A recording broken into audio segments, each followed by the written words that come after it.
Según Abraham Lincoln, la democracia es el gobierno del pueblo, por el pueblo y para el pueblo.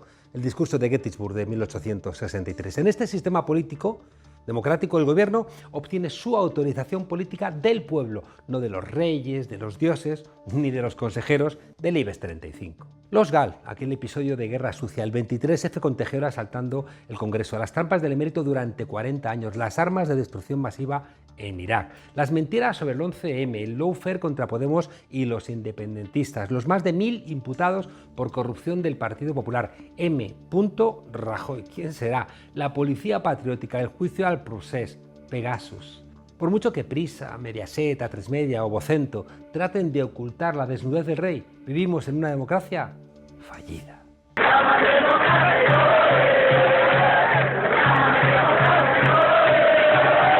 Libertad de expresión, de reunión, de movimientos, inviolabilidad de la correspondencia, del domicilio, de las comunicaciones. Para que una democracia merezca ese nombre, el Estado de Derecho debe garantizar las libertades individuales que permiten que la libertad sea real en un país.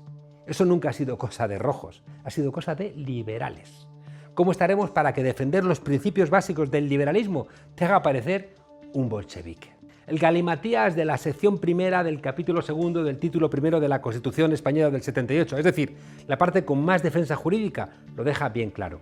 En una democracia plena, los jueces no pueden convertirse en aliados de los poderes salvajes, no pueden convertirse en aliados de unos poderes económicos a los que les sobran las leyes. Os pido que con toda moderación, pero también con toda convicción, gritéis conmigo, por favor, ¡viva el rey! ¡Viva!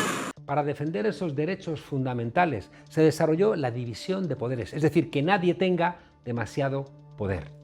Un principio político en el cual los poderes legislativos, ejecutivo y judicial del Estado son ejercidos por órganos de gobierno distintos, autónomos e independientes entre sí. Eso sí, todos sostenidos y respaldados por la soberanía popular. No a dioses, reyes, tribunos ricos, consejeros del IBEX o sus bustos parlanchines de la televisión. Pero eso, en España, no ha terminado de cuajar. Ahí está, Cosidó del PP jactándose de controlar el Supremo por la puerta de atrás. O más recientemente, la presidenta del Congreso, abandonando a su suerte a diputadas y diputados atacados por el Deep State, por el Estado profundo, sea porque les quitan el acta por falsas acusaciones o porque les espían, impidiéndoles representar a la gente que les ha votado.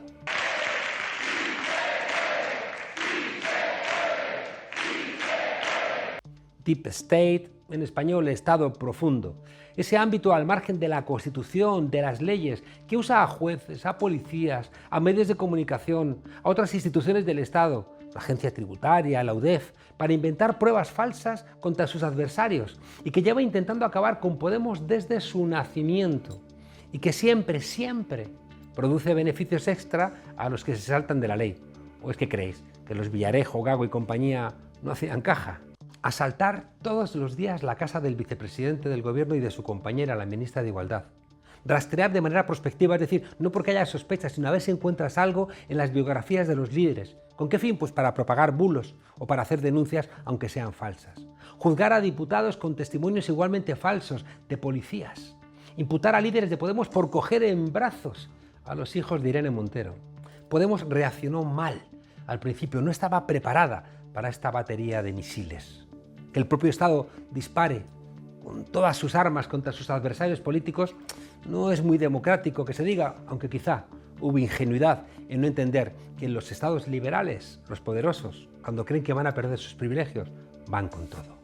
Los fascistas no son como los hongos, que nacen así en una noche. No. Han sido los patronos quienes han plantado a los fascistas. Los han querido, les han pagado. En tiempos de crisis, es decir, cuando hay menos para repartir, el liberalismo suele sacrificar la democracia como una forma de mantener las desigualdades de clase, es decir, como una forma de mantener los privilegios. Cuando empezaron a desmantelar el Estado social para vengarse de lo que perdieron después de la Segunda Guerra Mundial, dinamitaron los consensos en Europa y nos dijeron a todos, también en España, aunque entráramos mucho más tarde al Estado social, sálvese quien pueda. Por eso, incluso aquellos a los que les va bien, como en Austria o como en Noruega, tienen miedo. Porque estamos otra vez camino de la jungla. Y en la jungla solamente rige la ley del más fuerte e incluso el golpeado, un buen día enfadado, te puede atacar para recuperar una parte de lo que entiende que le has robado. Y por eso en tiempos de crisis económica van a emerger formas diferentes de fascismo que van a tener su expresión política en los partidos de la extrema derecha, van a tener su expresión mediática en la emergencia de los bulos, van a tener en la expresión de los cuerpos y fuerzas de seguridad la expresión de la radicalización de algunos sectores de la policía y del ejército y también en el Poder Judicial en la adscripción de algunos jueces a los intereses de esos sectores. Y al final, siempre invariablemente, eso desemboca en la violencia.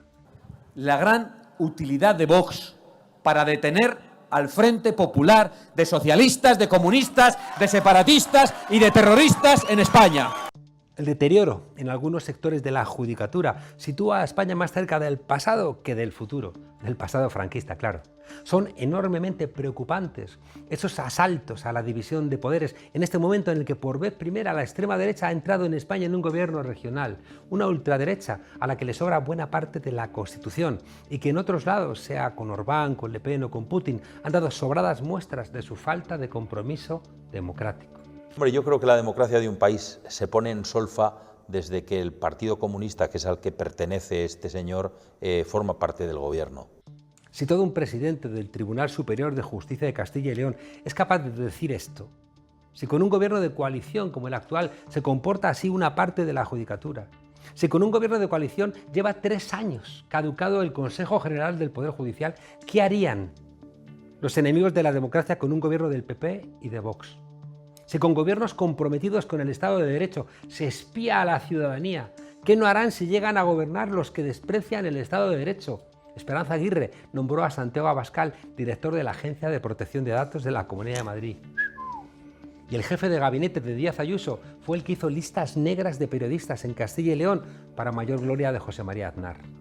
Uno dice ahora que hay que legalizar partidos y el otro directamente ya se dedica a agredir a periodistas.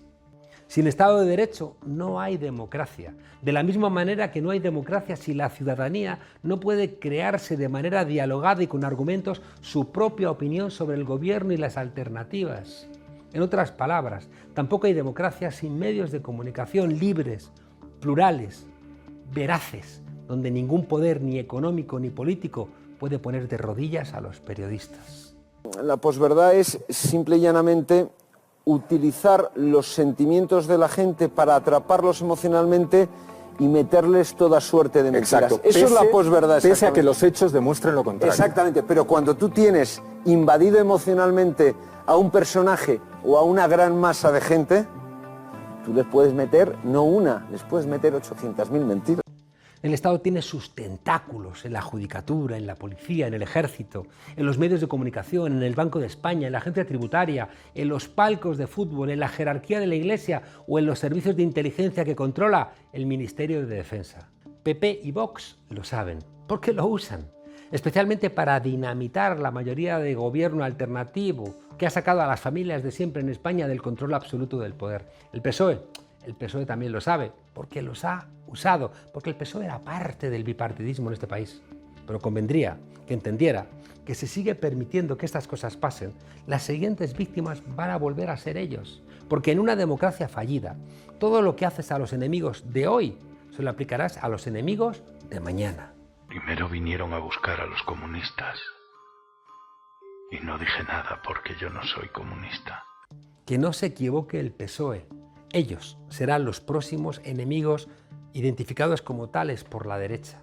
Y como en el famoso poema de Martin Niemöller atribuido a Bertolt Brecht, ya no quedará nadie que salga en tu defensa, salvo que terminen aceptando un gobierno de gran coalición con el PP. Y entonces los viejos poderes de siempre les gratificarán con algún silloncito en algún consejo de administración de cualquier eléctrica. El obediente bipartidismo que tanto añoran los oligarcas de este país. Barra libre para los de siempre. Es triste, pero aunque lo llamen democracia, seguirá siendo, en España, con estos poderes provenientes del pasado y a los que les molesta que realmente se cumpla la división de poderes, una democracia fallida.